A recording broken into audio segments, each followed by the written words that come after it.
తిరుమల తిరుపతి దేవస్థానానికి సంబంధించి ఇదివరకు భోజనం క్యూ లైన్లలో టిక్కెట్లు ఇస్తారు. ఆ టిక్కెట్కి కూపన్ ఇస్తారు. ఆ కూపన్ తీసుకుని వెళ్ళినే తినాలి.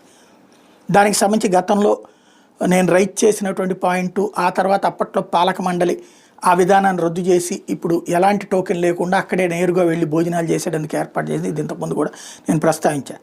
భగవంతుడు నా చేత చేయించినటువంటిదని ఇప్పటికి కూడా మనస్ఫూర్తిగా అనుకుంటాను.